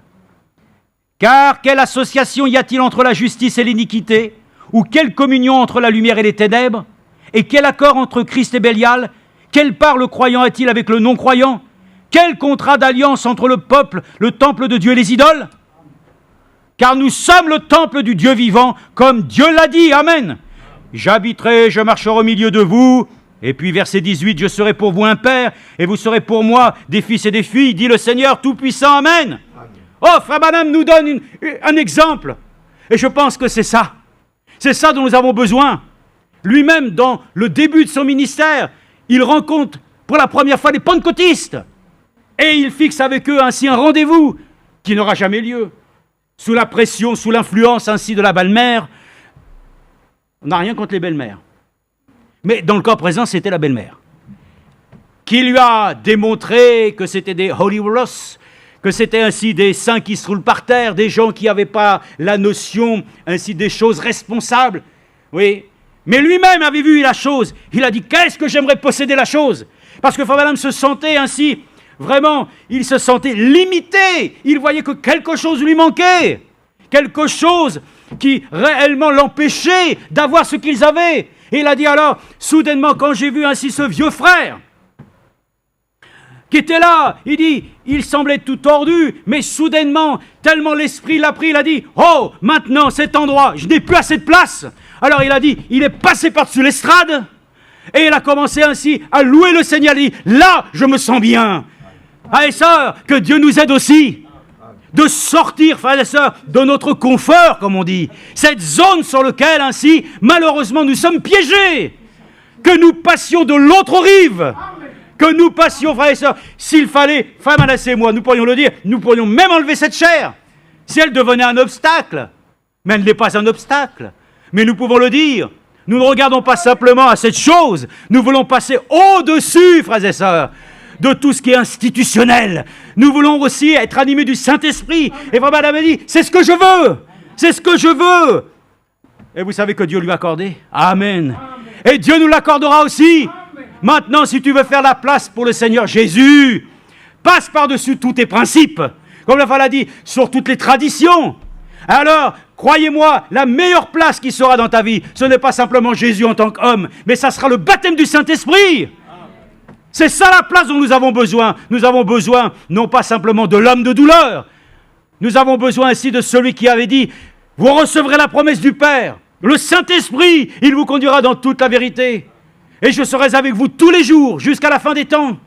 Amen. Que le Seigneur nous accorde la grâce, que dans notre maison, nous puissions le dire, que nous passions au-delà de toutes les choses institutionnelles. Nous regardons trop aux choses qui sont encore établies comme des règles, des lois. Que Dieu nous accorde la grâce de pouvoir le dire ici. Il habitera, il marchera au milieu d'eux. Mieux encore, dit le Seigneur Tout-Puissant, vous serez pour moi des fils et des filles. Alléluia. Et nous le sommes. Et vous savez, ainsi que la nature soupire après la manifestation de qui? Des fils et des filles de Dieu. C'est nous. La nature attend, frères et sœurs, que l'Église et l'épouse de Jésus-Christ manifestent une dernière fois la puissance qui était ainsi à la Pentecôte. Celle ainsi où nous allons ainsi connaître pour un court temps, oh, frères et sœurs, des choses dont même si nous en parlions, seraient tellement limites. Non, frères et sœurs, nous remercions le Seigneur. Nous ne sommes pas à l'étroit dans le Seigneur. Si nous le sommes, c'est parce que nous avons nous-mêmes réduit l'espace qu'il nous assigne. Alors on essaye de pouvoir se donner ainsi de l'aisance, de se donner de l'air par toutes sortes de choses, de substituts. Frères et sœurs, ça ne tient pas. Rien ne remplacera la présence de Jésus dans notre vie. Rien ne remplacera aujourd'hui le message biblique. Rien ne remplacera l'enseignement scripturaire que nous avons, frères et sœurs. Tout le reste ne nous rendra que malheureux. Nous avons tout entre les mains. Dieu nous a tout donné. C'est à nous de le dire. Maintenant, ce matin, je fais place. Je m'accorde la grâce. Alléluia. De laisser Jésus lui-même venir à nouveau s'installer. Regarde, Seigneur, j'ai nettoyé les murs, j'ai lessivé, j'ai ôté ainsi toutes les idoles. J'ai enlevé ainsi tous les meubles qui ainsi prenaient une place dont je n'avais rien à faire avec cela. Je me suis contenté simplement de dire, maintenant, voilà, tu as le libre accès dans mon existence et dans ma vie. Faites de la place à Jésus, là où il doit être. Ne nous laissons pas ainsi tromper. Oh, frères et sœurs, je prends Matthieu aussi avec vous parce que vous connaissez cette écriture et parce que nous pouvons le dire, que c'est par cela même que nous croyons que Dieu nous a appelés à marcher sur ce chemin. Ce chemin, il est écrit ici dans Matthieu chapitre 7. Matthieu chapitre 7, versets 12 à 14.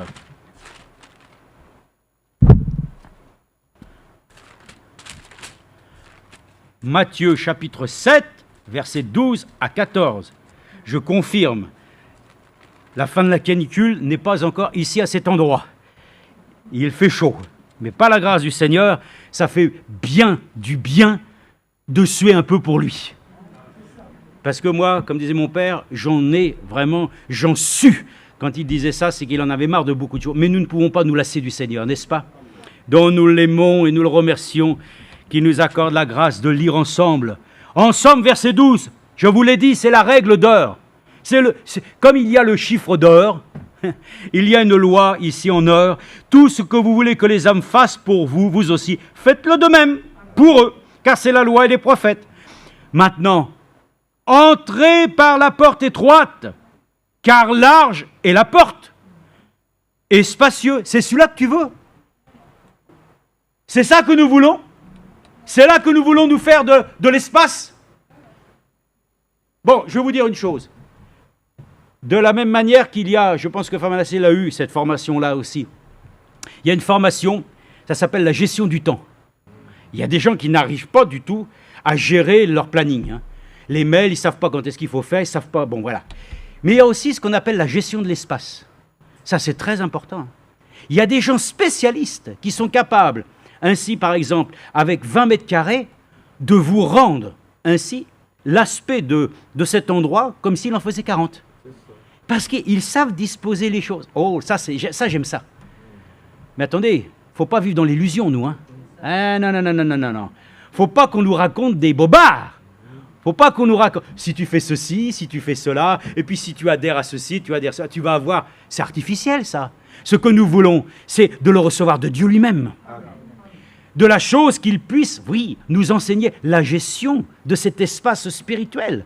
C'est quoi? C'est pas de nous créer ainsi des boulevards. Ce n'est pas de nous créer ainsi de ces chemins sur lesquels ainsi nous voulons éviter les pierres. Non, frères et sœurs, il est écrit ici, entrez par la porte étroite, car large est la... C'est ça, frères et sœurs, qui nous va pour nous. Ce que Dieu dit étroit nous ouvre, amen, le ciel. Mais ce qui est large dans ce monde te ferme toutes les voies à la bénédiction. Donc ça, c'est la gestion de l'espace. Dieu nous enseigne comment nous devons gérer l'espace. Entrez par la porte étroite, car large est la porte, et spacieux le chemin qui mène à la perdition. Je vous donne, c'est pas écrit dans la Bible. Bon, alors je vous le donne pas, mais je vous le dis quand même parce que vous le savez, tous les chemins mènent à Rome.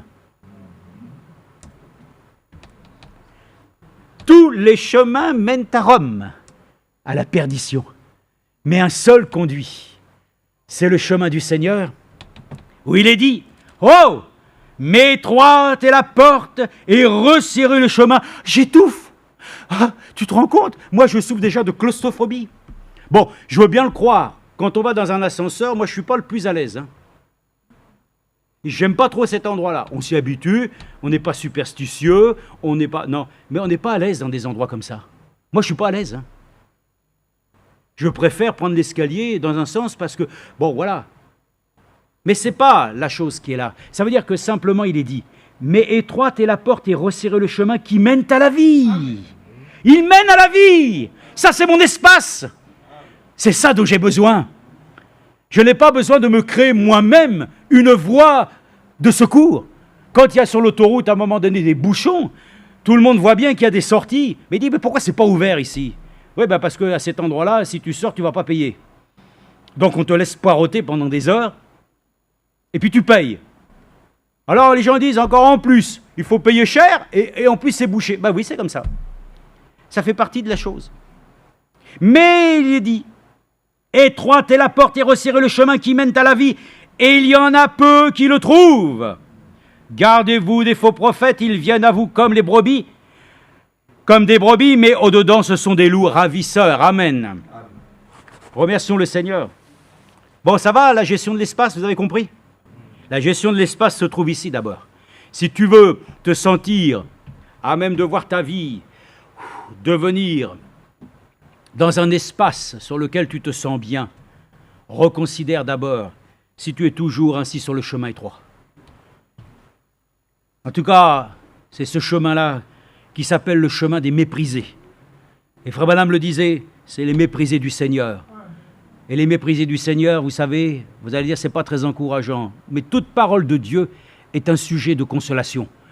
Eh bien, je vous dis, Frère Branham a même dit, de toute façon, l'Église devra connaître encore les béatitudes. À la fin, elle connaîtra encore les choses comme celle-ci. Parce que nous allons rentrer dans l'épreuve. Le test final, qui sera ainsi de savoir si notre cœur, voilà, s'est abandonné vraiment au Seigneur et au Seigneur lui-même. Dans ce sens-là, nous lisons un Chronique, parce que nous étions élargissés, n'est-ce pas? Établissez-vous ainsi des voiles.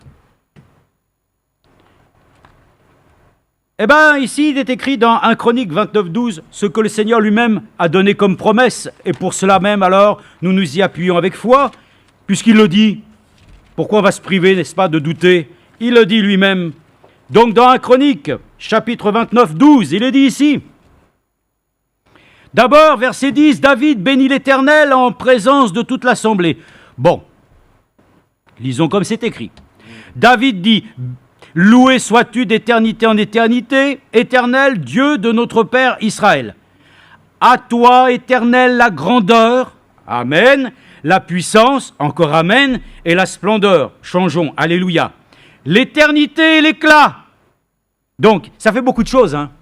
Mais nous disons et nous le confessons, Seigneur, tu es notre grandeur, notre puissance, notre splendeur, tu es notre éternité et notre éclat, car tout ce qui est au ciel et sur la terre est à toi. Amen. Éternel ainsi que le règne, toi qui t'élèves souverainement au-dessus de tout, c'est de toi que viennent la richesse et la gloire, c'est toi qui domines sur tout, c'est dans ta main que sont la force et la puissance.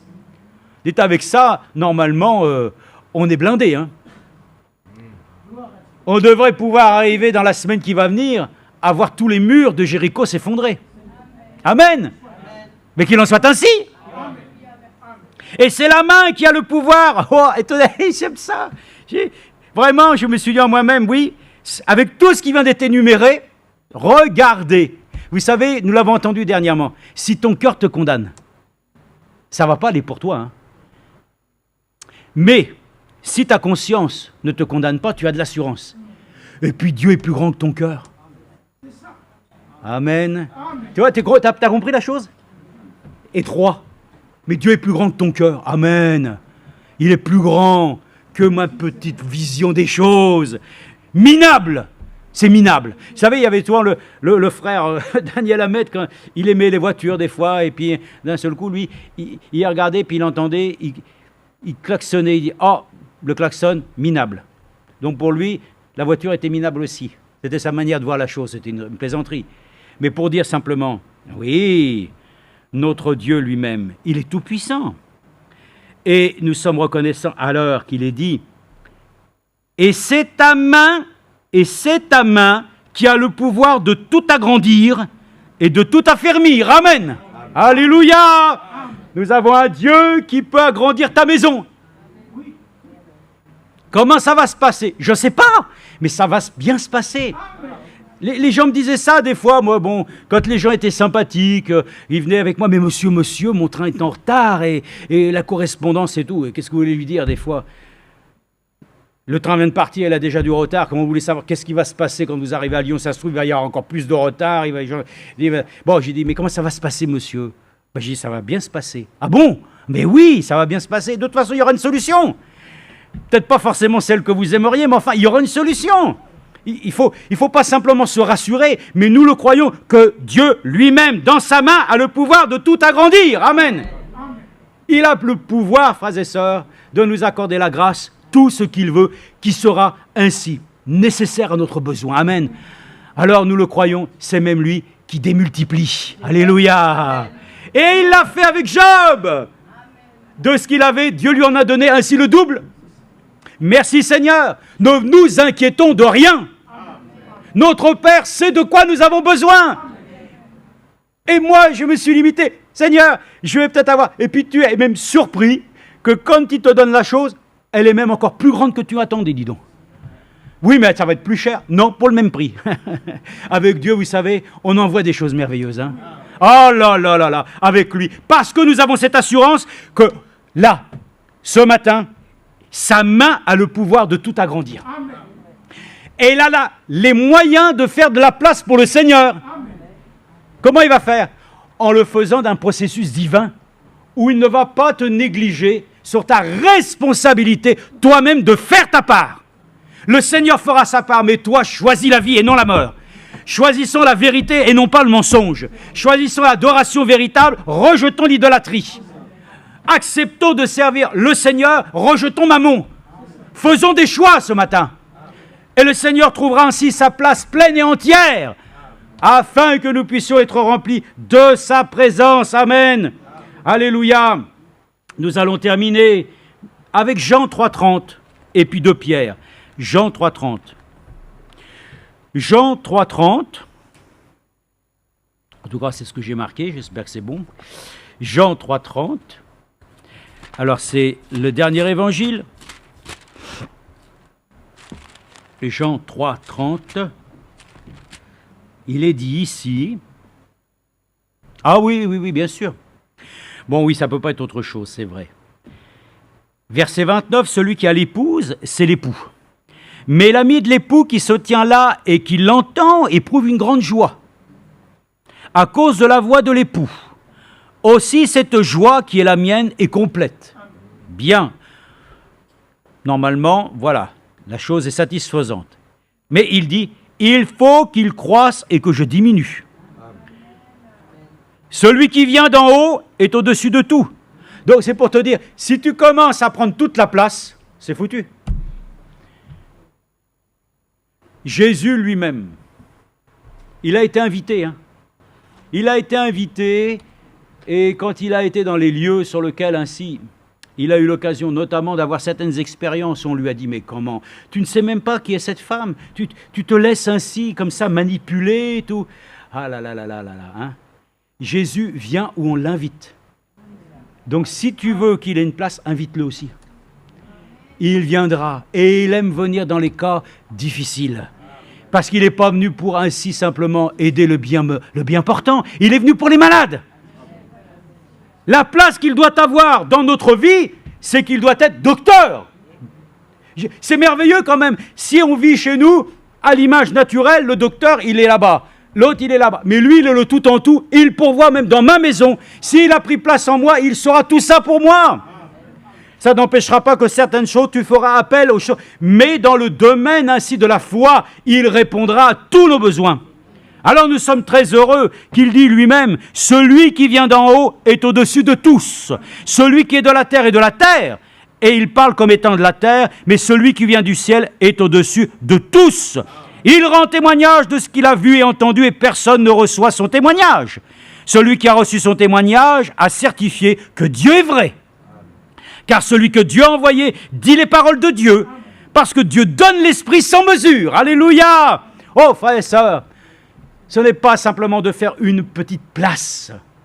Non, au Seigneur, c'est de lui accorder la mainmise, voilà, sur notre existence que nous voulons mettre en évidence. Et pour cela, nous le savons, nous devons diminuer. Parce que si tu prends de la place, c'est toi qui occupes le volume. Mais comme il est écrit, alors, évidemment, vous connaissez cette écriture, afin que nous puissions, après avoir reçu la foi, que nous ajoutions ainsi tout ce que le Seigneur lui-même a prévu, donc dans 2 Pierre. Et nous allons terminer, 2 Pierre. Je vais terminer, comme j'ai commencé avec un exemple naturel, je vais terminer avec un exemple naturel. Et je sais, tiens, que je sais que la sœur Marcelle, elle ferait comme ça. Je la connais, mais je suis convaincu qu'elle ferait comme ça. Et pas qu'elle, d'ailleurs. Mais je vais vous dire, qu'est-ce qu'il veut dire? Bon, c'est un exemple très simple, mais je vais vous dire pour moi ce que ça m'est arrivé l'autre jour. Ça m'a amusé. Mais qu'est-ce que vous voulez? Il faut bien qu'on rie un peu dans ce monde, hein? Quand même, hein? Moi, je ne suis pas, comme Frère Branham disait, voyez-vous, il y a 3 choses importantes aux États-Unis. Premièrement, il y a eu ainsi Abraham Lincoln, hein, il y a eu le colonel Sanders, et puis le 3e, c'est William Branham. Non, après sa femme lui a dit, bon, arrête un peu là-dessus. Hein. C'est comme ça, de temps en temps, Frère Branham mettait un peu d'humour. Bon, ça fait partie des choses, mais nous savons que les temps sont sérieux et que nous voulons donner la gloire au Seigneur. Le seul qui est important, c'est notre Seigneur Jésus-Christ. Aucun homme n'a le droit ainsi aux honneurs. Donc c'était sa manière un peu de dire les choses, mais enfin il était repris quand même. Et dans 2 Pierre, il est dit, voilà, simplement, par elle les promesses les plus précieuses et les plus grandes nous ont été données, afin que par elle vous deveniez participants de la nature divine, verset 4, en fuyant la corruption qui existe dans le monde par la convoitise. À cause de cela même, faites tous vos efforts pour joindre à votre foi la vertu, à la vertu la connaissance, à la connaissance la maîtrise de soi, à la maîtrise de soi la persévérance, à la persévérance de la piété, à la piété fraternité, la fraternité l'amour. En effet, si ces choses existent en vous et s'y multiplient, amen. Alors, il ne faut pas qu'il y ait toutes sortes de... Voilà, notre maison, c'est pas une brocante. C'est pas une brocante. Il faut que Dieu, dans sa maison, il trouve les choses saintes, par laquelle c'est ça qui occupe le lieu. Quand il va revenir, il doit trouver l'église sans tache, ni ride, ni rien de semblable. Donc la place que le Seigneur doit occuper aujourd'hui, elle doit l'occuper dans l'église. Lui qui est la tête de l'église. Qu'il soit la tête aussi dans les maisons, dans les foyers. Que le mari soit la tête aussi. Que toute l'autorité reconnue le soit dans notre existence, qu'il trouve à son retour, voilà, un édifice spirituel, qu'il ne trouve pas des maisons habitées ainsi par des scorpions. Hein? Le frère l'a dit tout à l'heure, et c'est vrai, moi j'ai goûté les chenilles l'autre fois quand il y avait le mariage. Bon, moi je mange de tout, moi ça ne me gêne pas. Après si ça ne me plaît pas, je ne vais pas aimer bon, je sais pas, mais je mange de tout, ça me va très bien. Et j'étais même content, j'ai dit tiens, au moins on mange quelque chose de différent. Quand même, ça fait du bien, hein. Franchement, moi je suis content. Hein. Et je suis heureux parce qu'avec Jésus, tous les jours, d'un seul coup, tu te dis, il y a quelque chose de nouveau qui vient d'arriver. C'est du réchauffé pour toi? La Bible, c'est du réchauffé? Tu es tout le temps là, mais d'abord les plats, les réchauffés, c'est les meilleurs en plus. Hein. Que Dieu nous accorde la grâce. Donc de trouver ça, il est dit. Alors, elles ne vous laisseront pas sans activité, ni sans fruit, pour la connaissance de notre Seigneur Jésus-Christ. Mais celui qui ne les possède pas, il est un aveugle. Arrêtons là. Pas la peine d'aller plus loin. Celui qui ne les a pas, il est aveugle. Mais tu dis que tu vois. Alors, si nous voyons, que nous puissions voir ainsi donc que ce matin, nous puissions faire la place à notre Seigneur Jésus-Christ dans notre vie, dans la manière où il doit régner. Alors, la dernière chose que je veux vous dire, c'est l'autre fois quand j'étais, je ne sais plus si c'était dans le train ou dans le bus ou dans le tram, peu importe. Mais voilà qu'il y avait beaucoup de monde et puis généralement, il y a des places qui sont toutes prises et des fois des places qui se libèrent. Bon, moi j'étais debout, j'avais mon sac, je ne sais plus quoi, puis une place s'est libérée. Mais moi, qu'est-ce que j'ai fait comme je fais généralement? Des fois, il y avait une dame. Oui, c'était une dame, une belle dame, c'était là. La galanterie, comme on dit. Hein. Aujourd'hui, il ne faut plus parler de tout ça parce que vous devenez un pervers. C'est comme ça. Avant, c'était des choses naturelles, voilà. Mais aujourd'hui, c'est pervers. D'abord, vous voyez bien des personnes sont là, vous regardent comme si que... Bon, bref, vous ne savez plus comment faire, quoi. Alors, et moi qui lui dis, asseyez-vous, ça comme fait. Non, je vous en prie, monsieur, allez. C'est là que j'ai réalisé que j'avais pris de l'âge. Hein. Parce que je me suis dit en moi-même, j'étais très honoré. Mais oui, merci, madame. Mais j'ai compris que... Non, je vous en prie. Voilà. Donc, bon. Mais je veux vous dire, c'est ça qui est important. Si vous voyez quelqu'un qui a besoin d'une place et qui se libère, et qu'elle est plus âgée que vous, ou qu'elle est dans la difficulté, vous lui laissez la place ou pas? Nous voulons laisser la place aussi au Seigneur. Nous voulons lui dire, prends ma place, Seigneur. Et je vais vous dire une chose, il a déjà pris notre place, à Golgotha. Alors, j'y inclus cette chose que j'ai lue dans un article. J'en étais un peu surpris, mais vous savez qu'il existe une chose, puisqu'on parle du tramway. Donc, disons la chose clairement, nous avons ainsi la possibilité, lorsque nous concevons que cette place est plus favorable à une personne enceinte ou des choses comme ça, nous le faisons, n'est-ce pas? Donc, nous voulons reconsidérer aussi que cette place-là, nous ne voulons pas l'occuper, nous voulons que le Seigneur la prenne, lui. Il la prenne. Moi, j'ai peut-être un besoin, mais justement, il va prendre ma place. Et lui, il va me porter sur lui. Alléluia. L'autre, je ne vais pas m'asseoir sur les... excusez-moi, madame, asseyez-vous, je vais m'asseoir sur vous. Ça ne va pas le faire. Hein. Mais nous pouvons, avec confiance, nous asseoir sur lui. Et il y a une chose que j'ai lue. Il y a une chose qu'on appelle le dilemme du tramway. Moi, je ne savais pas, mais...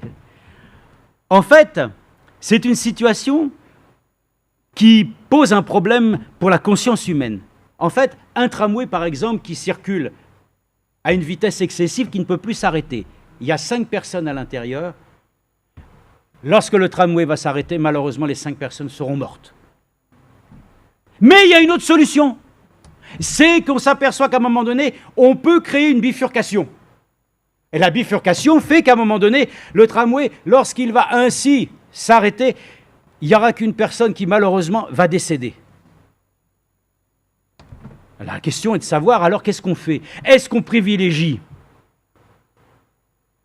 de tuer 5 personnes, alors que l'autre personne, elle y est pour rien, elle, dans l'affaire. Elle est là, elle n'est pas du tout concernée, mais on va considérer qu'il est préférable que de tuer une seule personne plutôt que 5. C'est logique. Alors, j'ai vu qu'ils disent que c'est un problème de conscience par laquelle les hommes le disent, soit qu'on établit alors une conscience qu'on appelle l'utilitarisme, c'est-à-dire sauver le plus grand nombre de personnes, ou alors on est dans une déontologie qui est de tuer ainsi en fonction des circonstances que nous aurons à supporter. Et moi je me suis dit en moi-même, oh là là, nous ne sommes pas des objecteurs de conscience. Vous savez, nous étions tous dans ce tramway en furie et personne n'était capable de nous épargner la mort. Mais je me dis une chose, si il y avait donc un raisonnement dans cette affaire, nous choisirions certainement ainsi non pas la seule personne qui, dans le fond, n'y est pour rien. Hein, on pourrait dire, mais c'est les 5 personnes qui sont là. Non, mais lui, le Seigneur, et vous savez ce qu'il a fait? Il a regardé à nous tous. Et il a vu tous que nous étions perdus. Mais à un moment donné, il a dit, moi, je vais dévier les choses. Et le destin a fait que c'est lui qui a porté sur lui-même et lui seul notre péché, nos transgressions. Il n'y a pas eu de dilemme, il n'y a pas eu de problème de conscience. Il n'y a pas eu... Il a accepté lui-même de mourir pour nous. Il a pris la place. Mais même si vous disiez, alors on ne va pas tuer 5 personnes, mais on va en tuer qu'une. Mais même si cette personne est tuée, les autres mourront aussi un jour. Mais lui, par laquelle le Seigneur a dit, c'est sur lui que va reposer le jugement. C'est par lui que nous avons la vie. De même que c'est par un seul homme que l'humanité est tombée, c'est par un seul homme que nous avons été ainsi sauvés et rachetés. Amen. Donc je me suis dit en moi-même, il y a une double manière de faire. Oui, nous voyons une place qui est là, ne la prenons pas. Laissons-lui la prendre. De la même manière, nous laissons la chose juste se faire. Alors accordons-nous la grâce, Seigneur, viens prendre ta place dans ma vie. Sachant que je reconnais ainsi que toi-même, tu es venu et tu as pris la place pour moi et pour mes frères et pour mes sœurs.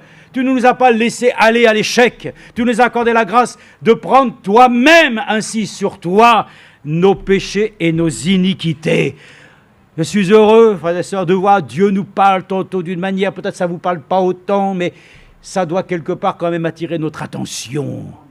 Ainsi donc, je me suis dit en moi-même, voilà, si nous sommes en capacité de laisser la place à une personne que nous savons être plus nécessiteux que nous, moi je vous dis que nous sommes dans une grande nécessité aujourd'hui. Et que nous devons demander au Seigneur, viens prendre la place s'il te plaît. Viens prendre la place. Dans le fond, c'est moi qui veux toujours prendre la place. Mais je m'efface afin que toi tu puisses paraître. Et ensuite, je vais m'asseoir sur toi. Je vais faire tout reposer sur toi. Amen. Accordons-nous la grâce, frères et sœurs, de faire de la place à notre Seigneur Jésus-Christ et de le remercier de son grand amour, de sa grande compassion et sa miséricorde qui se renouvelle chaque matin. Prions-le, Dieu.